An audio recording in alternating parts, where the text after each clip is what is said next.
Okay, by request, I'm going to do a collision problem where I find the total amount of kinetic energy both before and after the collision in 2D. So here goes. During batting practice confusion, two baseballs collide midair.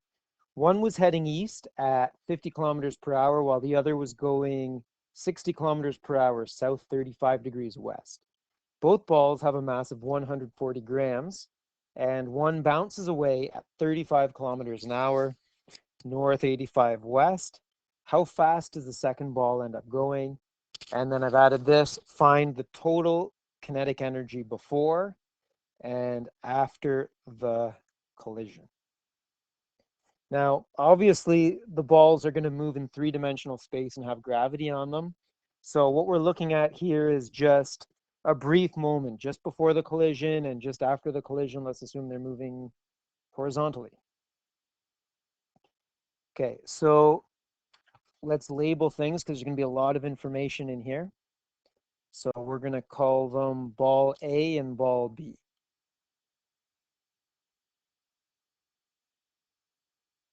So we have ball A, ball B.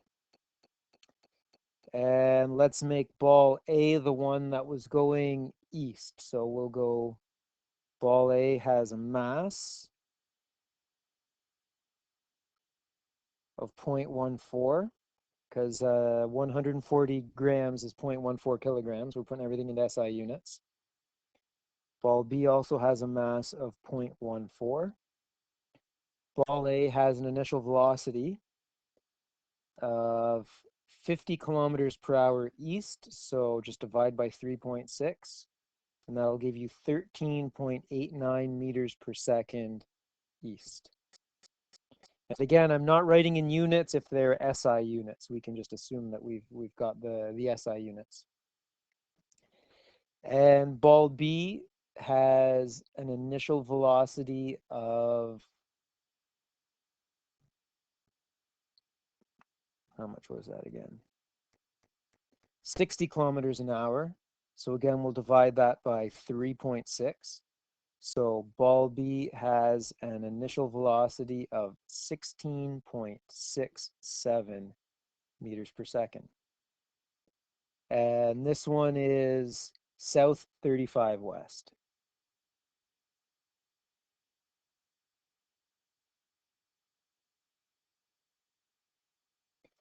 Okay, so I'm going to break this one into components. Well, let's convert the whole thing to momentum and then break them into components. So the momentum of ball A initially is going to be 13.89 times 0.14.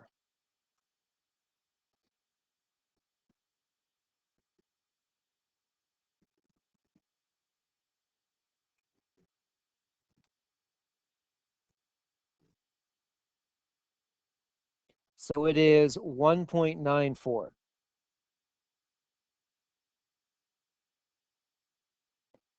And that's going to be kilogram meters per second east. And the initial momentum of ball B is going to be 0.14 times 16.67. It's 2.33. And that's kilogram meters per second south 35 west. And I'm going to split that into components. I'm going to tell you little tricks. You don't have to draw triangles all the time. These compass point way of stating a direction, we're saying south 35 west. The cosine of that angle is going to be how much south we are, and the sine of that angle is going to tell us how much east or west we are. And the way you can imagine that angle was 0. Cosine of 0 is 1, and the whole thing is south. Imagine the angle is 90. The sine of 90 is 1, and the whole thing is west.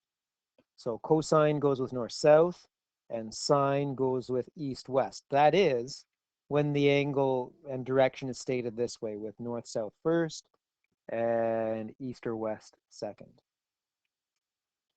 So that's going to make the initial momentum 2.33 times the cosine of 35, and that gives us 1.91, and that's going to be south, plus, I'll multiply it by the sine of 35, 2.33 times the sine of 35, and that's going to give us 1.34, and that's going to be west. Okay, so you can refer to another video if I went through that too quick, but for finding components, the quickest way I find to do it is you just want to go with cosine of the angle for north or south, and go with the sine of the angle for east or west. Okay, now we're in a position to find the total initial momentum. So that was the initial momentum of ball A. This is the initial momentum of ball B.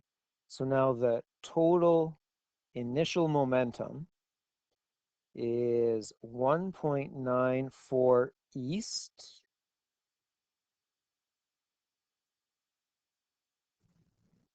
minus 1.34 east plus 1.91 south. So when these are in components, make everything north or south and everything east or west. I went with east because east is bigger than west here. So we've got 1.94 minus 1.34 gives us 0.6 kilogram meters per second east. And we're also 1.91 south.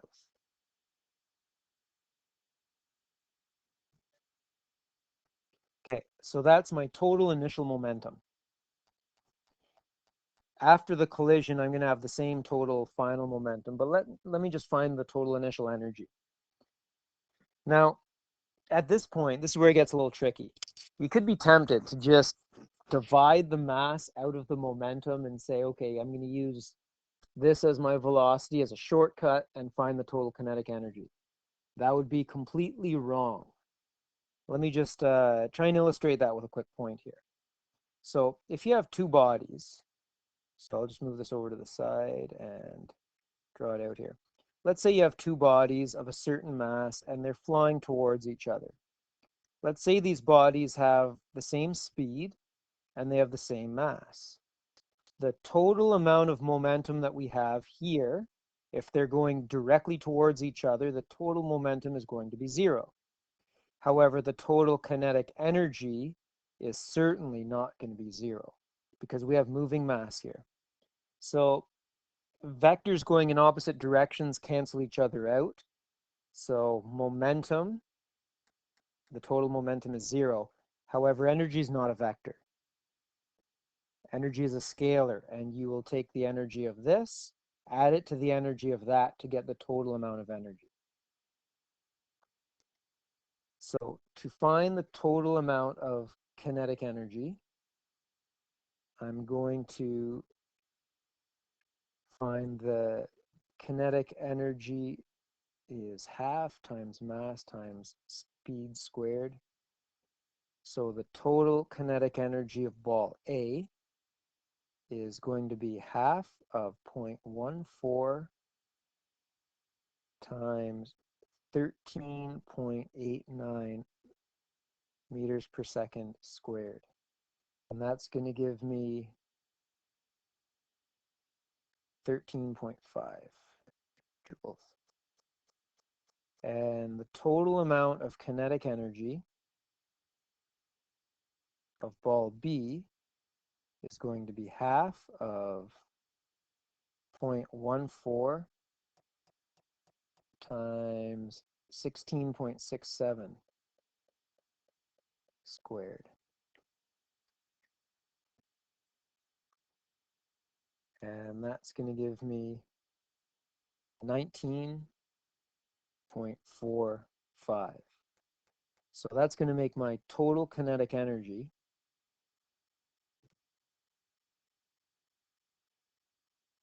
and that's before the collision. Just going to add those two together and it's going to give me 32.95 joules. So before these balls hit each other, we have 32.95 joules of energy and we have a total of 1.9 kilogram meters per second south plus 0.6 kilogram meters per second east of momentum. We can combine them together, so do a little bit of Pythagorean theorem and trig to get the magnitude and the direction. I'm not going to bother because then we're just going to bring it back into components as we solve the next part. So I'm just going to leave it split like that.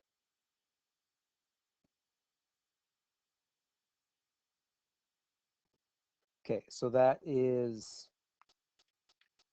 1.91 and 0.6 east.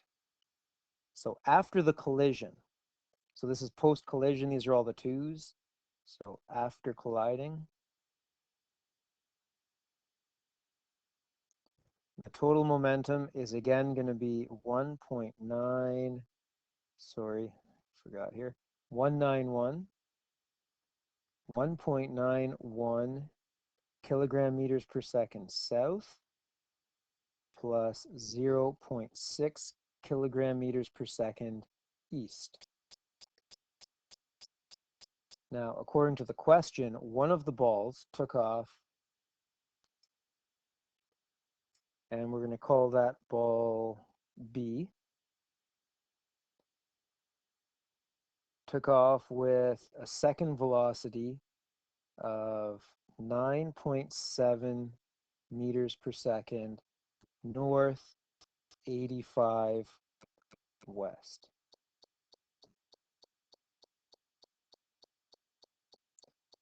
So yeah, that second ball ended up traveling 35 kilometers per hour, and 35 over 3.6 gives us 9.7 meters per second north, 85 degrees west. So we have momentum of ball B. So let's call that momentum B, and that's 2. That's after the collision. That's going to be 0.14 multiplied by 9.7. And that is north, 85 west. So the momentum of ball B is 0.14 times 9.7, 1.36, and that's north, 85 west. And I'm going to break that into components. So that's going to be 1.36 times the cosine of 85.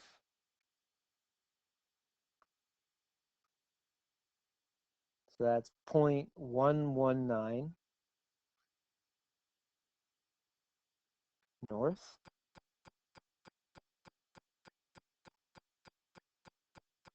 And I'm going to take my 1.36 and multiply it by the sine of 85. And that gives me 0.996.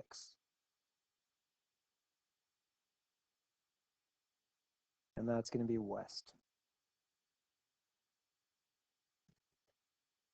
Okay, now when I add momentum A to momentum B, that's going to give me the total momentum. So likewise, I can say that momentum A is the total momentum minus momentum B.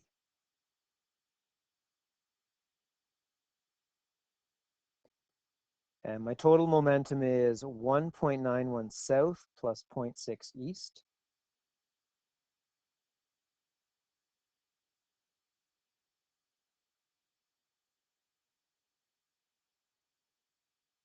And I'm subtracting momentum B from that, so I'm going to subtract 0.119 north, which means I'll add 0.119 south. And I'm going to subtract 0.996 west, which means I'll add 0.996 east.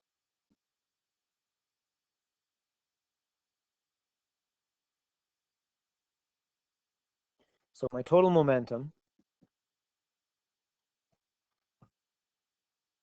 is 1.91 plus 0.119.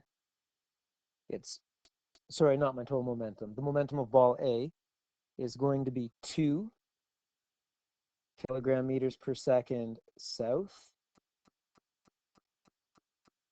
plus 0.6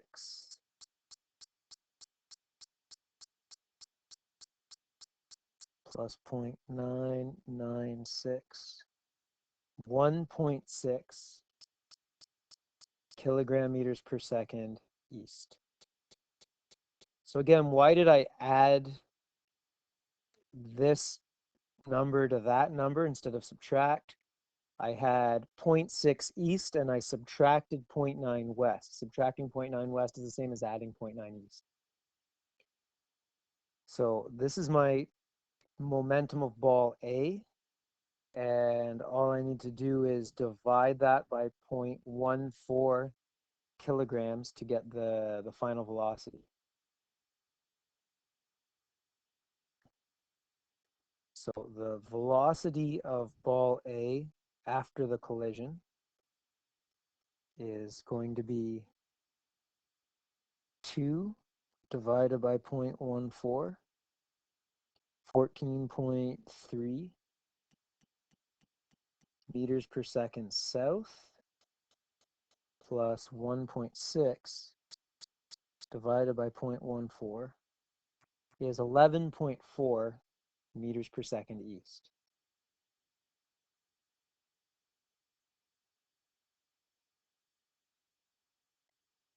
And let me combine them.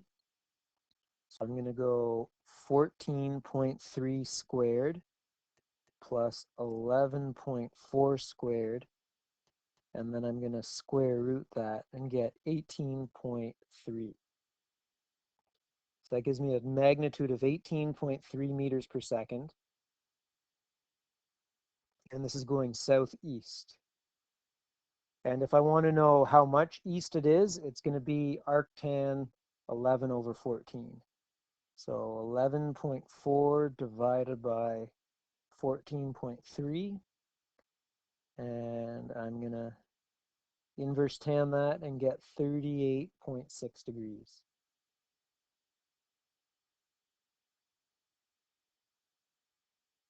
Okay. So let me recap finding the velocity of ball B.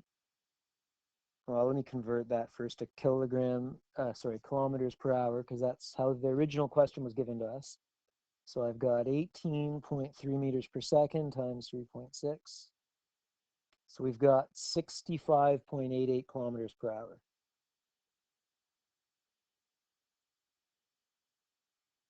That's kilometers per hour, south 38.6 east.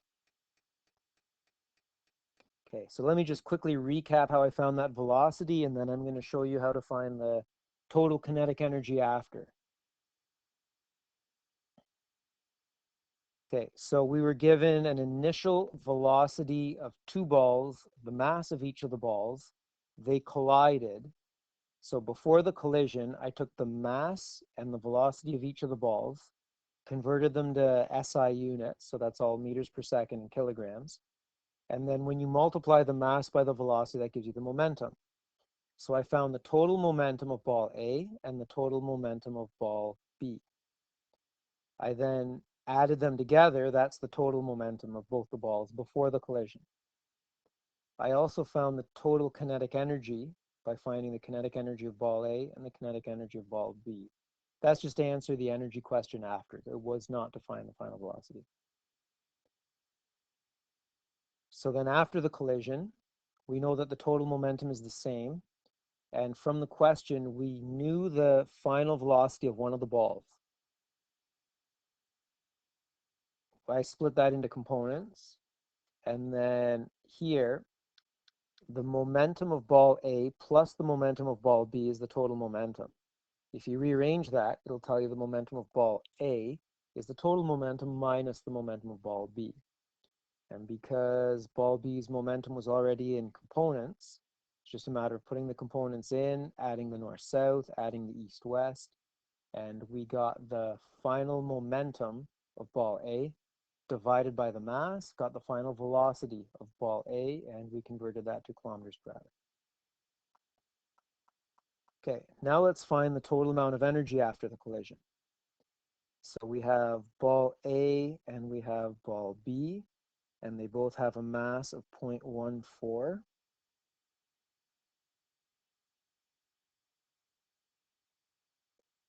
And ball A has a velocity of 18.3 meters per second. And ball B has a velocity that I have now forgotten. It has a velocity of 9.7 meters per second.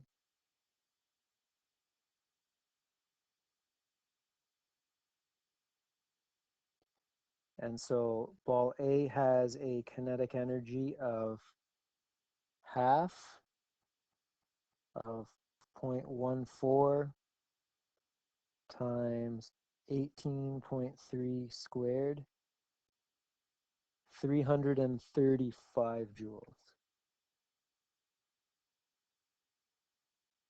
And ball B has a kinetic energy of 1/2 of 9.7, sorry, 1/2 of 0.14, so half of mass, times 9.7 meters per second squared. And that gives it a kinetic energy of 6.6.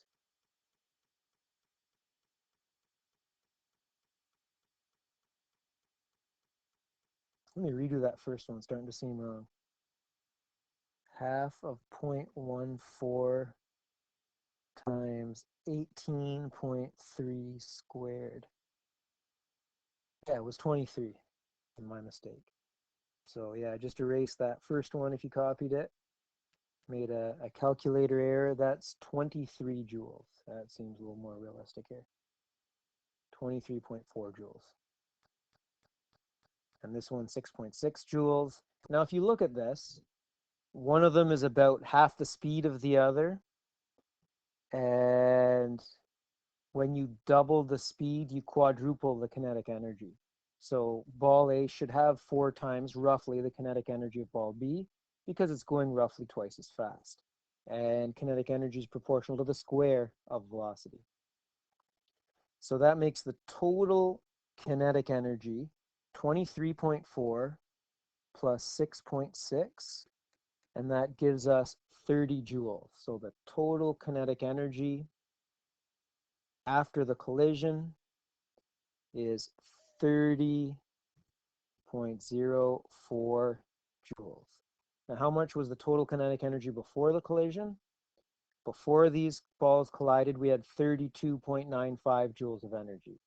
We've lost a little bit. Now, where did that energy go? When the balls collided, they would have heated up a bit. They would have made a sound. The sound would have brought some energy away from the system, and some of the energy would be expressed as heat instead of movement of the ball. Now, yeah, heat is movement, of course, but not all in the same direction. So we don't call that thermal energy, kinetic energy.